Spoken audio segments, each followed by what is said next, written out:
Hello, my name is Pandita Chamarung. I'm from English Education, 3rd year, Section 2. My ID is 050. Today I'm going to talk about The War of the Worlds. The War of the Worlds is a science fiction novel by English author named H.G. Wells. The War of the Worlds was written between 1895 to 1897. It is one of the earliest stories that detail a conflict between mankind and extraterrestrial race. The novel is a first-person narrative of both an unnamed protagonist in Surrey and of his younger brother in London, as southern England is invaded by Martians.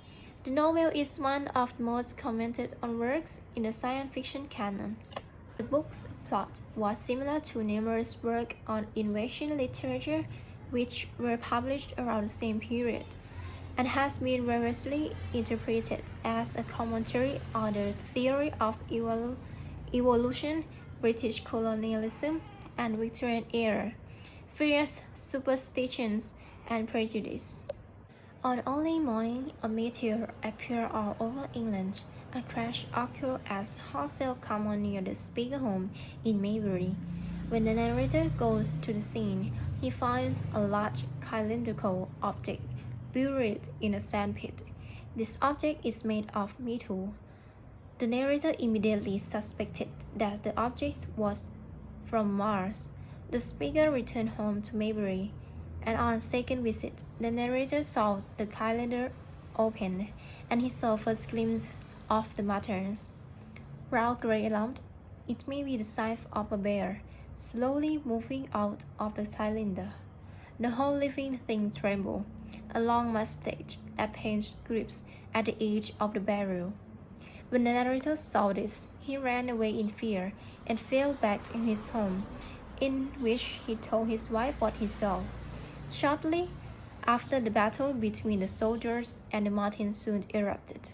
Seeing that the soldier has no attitude to defeat the Martian, the narrator decided to take his wife to Leatherhead.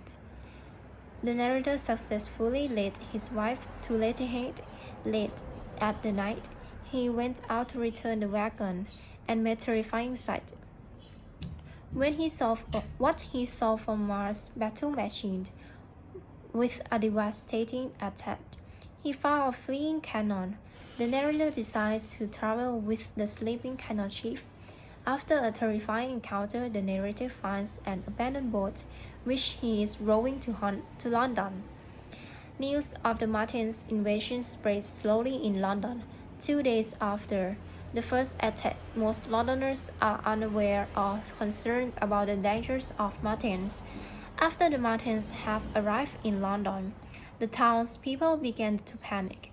Martians emit toxic black smoke throughout the city, causing civilians to evacuate. Meanwhile, the narrator and the curator robbed the house in search of food. They found a well-equipped house and decided to take a break. And suddenly, there was a bright green light. The narrator was beaten to the head unconscious. When he got there, the curator told him not to move because the Martians are outside.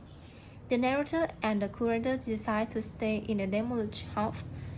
He watched the Martians for about a week and divided the rest of the food.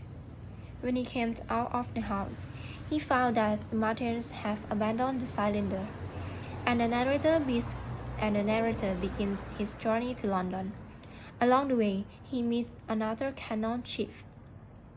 Cannon said the Martians destroyed London and camped at the northern end of the city. Cannon persuades the narrator to join him in his plan to get under London and build a community of survivors. But the narrator disagrees, so he decides to continue his journey to London. The narrator saw the corpse in the distance. He hears Mars cry "Ulla" and follow it. Ready to end it all, and the narrator meets all the Martians' days.